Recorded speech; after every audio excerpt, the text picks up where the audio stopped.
Zerlina Maxwell. You were drinking. You were drinking. What did you expect? Those were the first words someone told me when I confided in them 8 years ago that I had been sexually assaulted. It was these questions about my choices, as opposed to, say, the choices of my rapist, that were in some ways more painful than the violent act itself. I stumbled into rape culture, a world in which rape is seen as the norm and victims are blamed for their own assaults. You see, there are many myths about rape.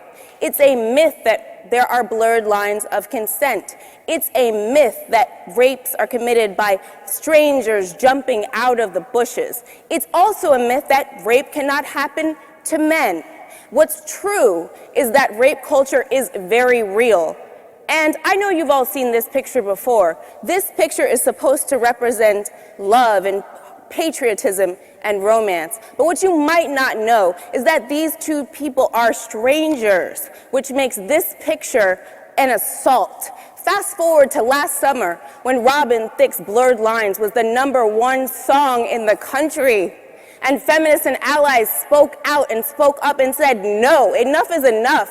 I refuse to accept this. And he went from #1 on the charts to the #1 creep just a year later. Because when you see a statistic like this one, that only 3% of rapists ever spend a day in jail, I want you to be as horrified as I am. Because this is not just my issue. This is not just a feminist issue. It's everyone's issue. Last year when I went on Fox News and said, I should not have to have an AR-15 in order to not be raped, I was trolled by the right wing and told that my statement was shocking and bizarre. And I'm here to tell you that no, we need to be teaching people about consent and bystander intervention. I should not need a gun on every first date to be safe from sexual assault.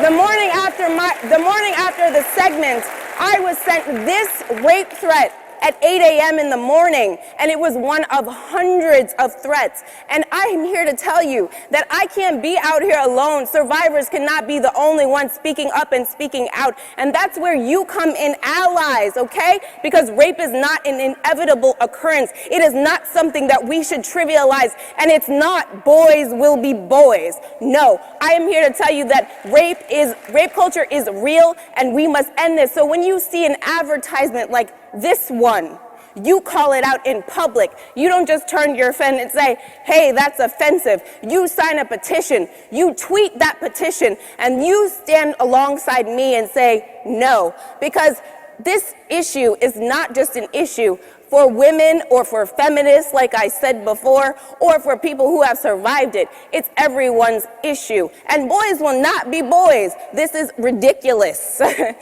And because rape culture is a spectrum, it also includes street harassment. And I know I'm flawless and I woke up like this, but stop telling me to smile.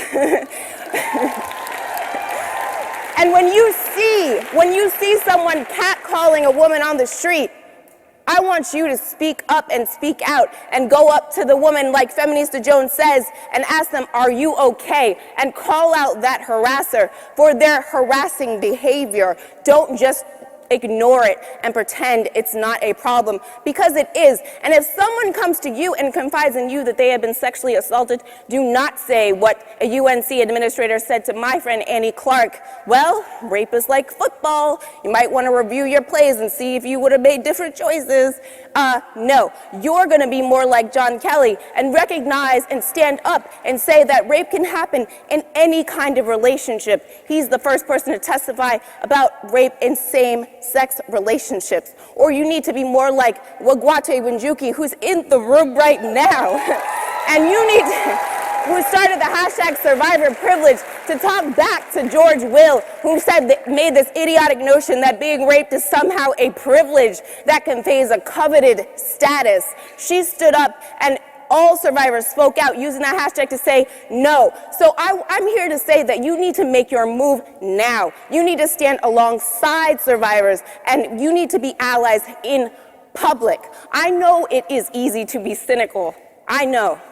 But I'm optimistic, Because campaigns like this one from UCLA are shifting the conversation away from what women can do to prevent their rapes and onto, maybe we should change the behaviors of the potential rapists.